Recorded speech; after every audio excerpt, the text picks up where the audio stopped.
ভয়াবহ পথ দুর্ঘটনা আনন্দপুর থানার অন্তর্গত বুড়েপাট পাঁচকুড়ি এলাকায়। রাস্তার উপরে দাঁড়িয়ে ছিল লরি, আর সেই লরিতে এসে ধাক্কা মারল বেসরকারি যাত্রীবাহী বাস।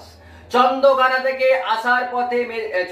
থেকে মেদিনীপুর যাবার পথে বুড়েপাট পাঁচকুড়ির কাছে বেসরকারি বাস রাস্তার উপরে দাঁড়িয়ে থাকা লরির উপরে ধাক্কা মারলো। আর এই নিয়েই কিন্তু এলাকায় চাঞ্চল্য তৈরি হয়েছে এবং ঘটনাস্থলে আনন্দপুর থানার পুলিশ এবং আহত দিকে কেশপুর গ্রামীণ হাসপাতাল, চন্দ্রখানা গ্রামীণ হাসপাতালে নিয়ে গেছে। এই মুহূর্তে আমাদের প্রতিবেদনের সহকর্মী কি তুলে ধরলো তা এক নজরে দেখে। পণ্যবাহী লরি পেছনে ধাক্কা, যাত্রীবাহী বাসের আহতরা ভর্তি হাসপাতালে। বাস দুর্ঘটনা পশ্চিম মেদিনীপুর জেলার আনন্দপুর থানার বুড়াপাট এলাকায়।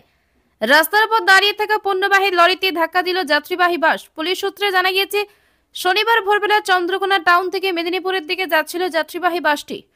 আনন্দপুর থানার বুড়াপাট এলাকায় রাস্তার উপর দাঁড়িয়ে থাকা একটি লরিকে পেছন থেকে সজোরে ধাক্কা দেয় বাসটির সামনের অংশ দুমড়ে মুচড়ে যায়, যার ফলে বাসে থাকা যাত্রীদের অল্প বিস্তর আঘাত লাগে। পায়ে ও কোমরে চোট পান যাত্রীবাহী বাসের চালক। স্থানীয়দের তৎপরতায় আহতদের উদ্ধার করে কেশপুর চন্দ্রকোনা গ্রামীণ হাসপাতালে পাঠানো হয়েছে। তবে কেউ গুরুতর আহত হয়নি বলে জানা গিয়েছে পুলিশ সূত্রে। ঘটনাস্থলে আনন্দপুর থানার পুলিশ পৌঁছে বাসটিকে রাস্তা থেকে সরিয়ে দেওয়া হয়। তবে কিভাবে এই দুর্ঘটনা ঘটল খতিয়ে দেখছে পুলিশ।